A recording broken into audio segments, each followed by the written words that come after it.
Seventh week in Ordinary Time Reflection. All wisdom comes from the Lord and is with Him forever. The sand of the sea, the drops of rain, and the days of eternity, who will count them? The height of heaven, the breadth of the earth, the abyss of and wisdom, who will search them out?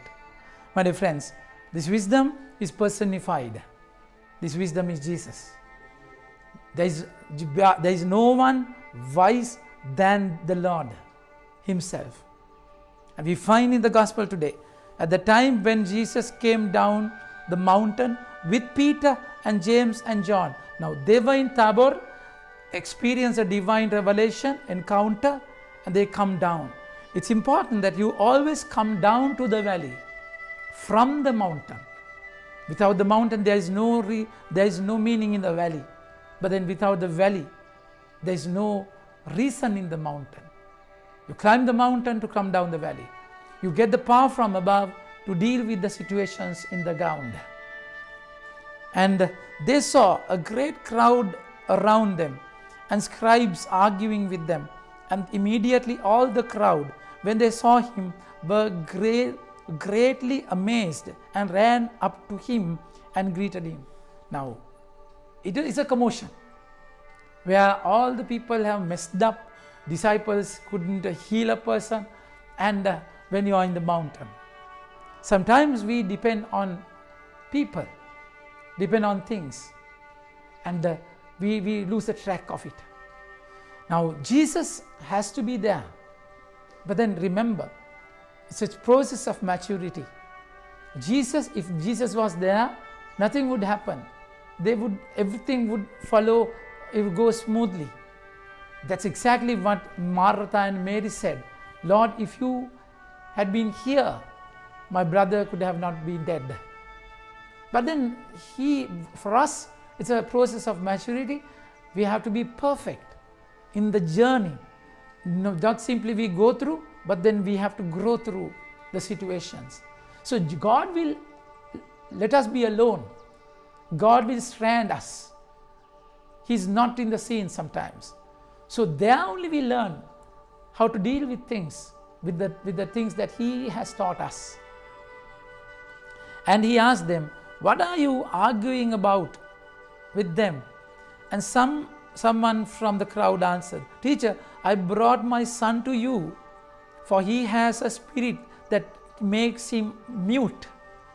And whenever it seizes him, it throws him down, and he foams and grinds the teeth and become rigid.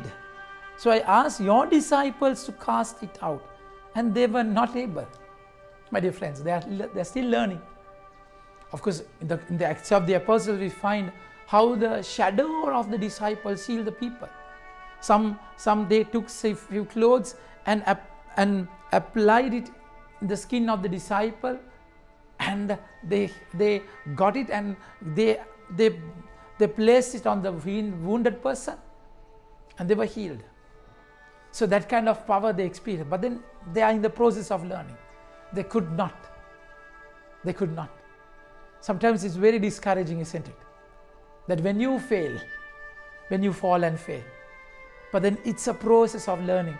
True wisdom comes from pain, that you realize things in the journey. And they brought the boy to him, and when the spirit saw him, immediately it convulsed the boy, and he fell on the ground and rolled about, foaming at the mouth. And Jesus asked his father, how long has this been happening to him? He said, from childhood. And it has often cast him into fire and into water to destroy him. But you can, my dear friends, this is exactly what the devil does in your life. You know, in John chapter 10 verse 10 it is said, the thief will come to steal, rob and kill. Sin will devour you. Sin will completely destroy you. You know, possessing of the said evil one is not in one form. He can possess you in many ways. Addictions, sexual addictions, your past wounds, enmity, reactions, sometimes inferiority complex, that you are so stuck in one place. That's how they will possess you. It will definitely harm you. Initially it will give you an impetus. Initially it will give you some thrill and kind of kick, but then later only you have been completely destroyed. But then see, the moment of encounter, when he saw Jesus, he's putting every trump possible. When the devil dances when he is going to be destroyed. That happens. Now this one is putting the child down. And it's dangerous. Sometimes you should not give up when the situation is very arduous and difficult. The Lord is going to answer now. The answer is very close by. That's why the devil is attacking so much, using all the possible weapons, so that you will leave God. You will go away from the presence of God. That's his method and way. From childhood, and it has often cast him. See what the evil one has done to this child. The main target of the evil one is to destroy your life completely. Completely. The Lord is saying, don't be scared of the people, the one who can destroy your body, but soul. Only God can do that. So he physically, he can destroy you. Yet, there's power. There's more power in God who can condemn you. Devil cannot do that. But if you can do anything, have compassion on us and help us. Now this is the problem. If you can, my dear friends, this whole episode teaches us a lot. If you can, do you really doubt God?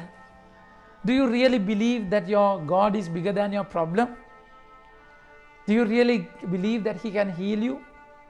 He can turn the tables topsy-turvy, situations completely? Do you really believe? If you can. So that kind of wavering faith, that's the problem. But we go to Him praying with double minds. No, if you can, Lord, I don't know whether you can. That kind of shaking mentality. My dear friends, Jesus is saying, and Jesus said, if you can, all things are possible for the one who believes. So it happens with your faith. God is almighty, ever powerful.